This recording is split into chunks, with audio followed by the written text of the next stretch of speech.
Chill, good morning, good morning. Here is your daily update on tribal sovereignty, Indigenous rights, and policy changes across the United States and Canada for today, Tuesday, July 7th, 2026. We begin with the legal battles and jurisdictional changes. In Arizona, the Tejano Autumn Nation is continuing its legal fight against federal agencies. The tribe is trying to block ongoing border wall construction on their ancestral lands. Why it matters. This directly impacts the protection of sacred burial grounds on ecosystems. For sovereignty, it highlights a critical issue. True sovereignty means a tribe has the final say over its own land. When federal projects bypass tribal consent, it undermines the government to government relationship. Moving to Oklahoma, the Muskogee Nation is appealing a major court decision regarding criminal jurisdiction. The tribe is fighting state overreach, challenging Oklahoma's authority to prosecute non-member tribal citizens on reservation land. Why this matters. The ruling will decide who has the power to police and enforce laws within reservation boundaries, directly affecting public safety. For sovereignty, legal jurisdiction is the cornerstone of nationhood. If a state can assert its laws over tribal lands without permission, it weakens a tribe's inherent right to self-govern. Now turning to national history and advocacy, as we approach the 250th anniversary of the United States, tribal leaders were pushing back against political narratives. Organized by Native-led outlets like Indian Country Today, leaders held virtual panels to focus on treaty compliance, countering recent speeches that rejected the stolen land narrative. Now, why this matters. This kept historical truths in the mainstream spotlight, ensuring centuries of forced displacement and survival are not erased. For sovereignty, treaties are legally binding international agreements.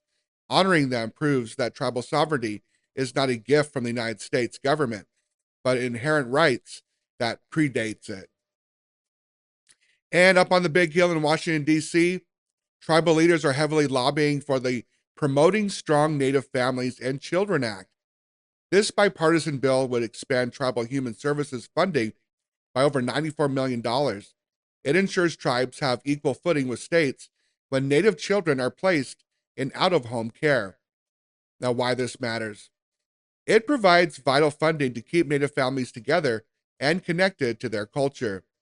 For sovereignty, protecting the next generation is vital for survival. Controlling child welfare prevents outside governments from dismantling tribal families, a tactic historically used to weaken tribal power. Now for a deep dive into energy development and utility sovereignty here in California, the Coyote Valley Band of Pomo Indians has successfully launched a massive 2.23 megawatt solar carport project.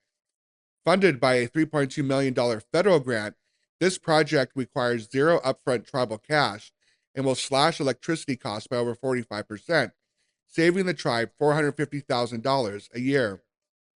For sovereignty, this gives the tribe equal footing in trying to do whatever it can to generate power on their own. The tribe then achieves true energy sovereignty, controlling their own grid and protecting themselves from anything like a blackout or a brownout. On the federal level, the Department of Energy has officially opened a $50 million funding round called Unleashing Tribal Energy Development.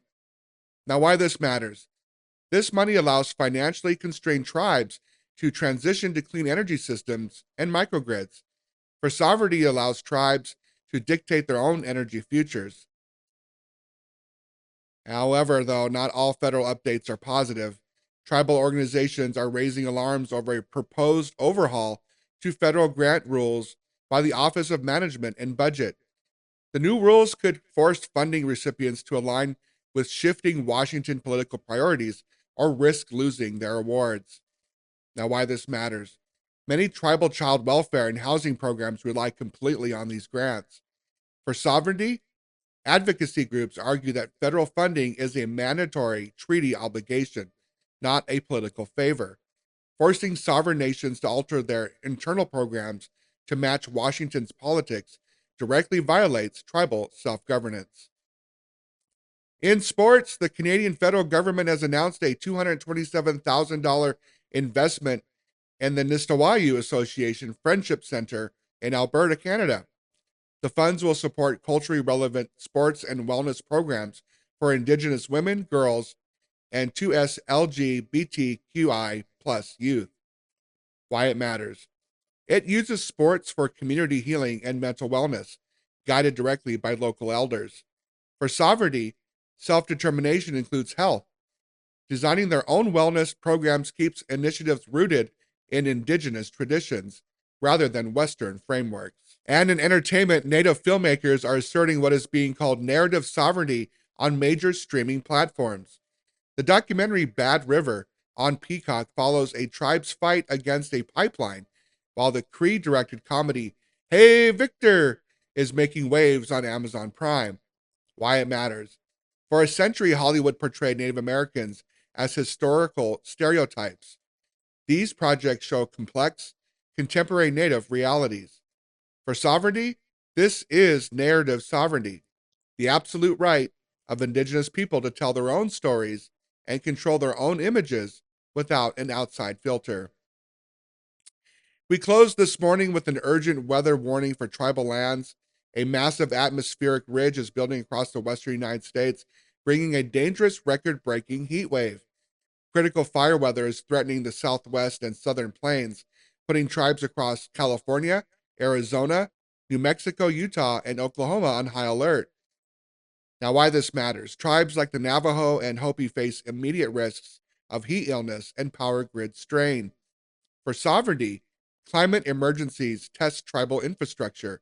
Energy sovereignty ensures that when extreme weather hits, tribal microgrids can keep the power on without waiting for others to help them out. And before we go, a quick look at upcoming deadlines for tribal leaders. Mark your calendars for July 13th, which is the deadline to submit formal comments to the OMB regarding the federal grant overhaul. July 17th is the deadline for the Department of Energy's career training grants. And finally, July 24th is the application deadline for the $50 million Tribal Energy Development Grant. All right, that'll do it for me here on this Tuesday, July 7th, 2026. Stay safe and have a great day. We'll see you again tomorrow for another daily sovereignty briefing.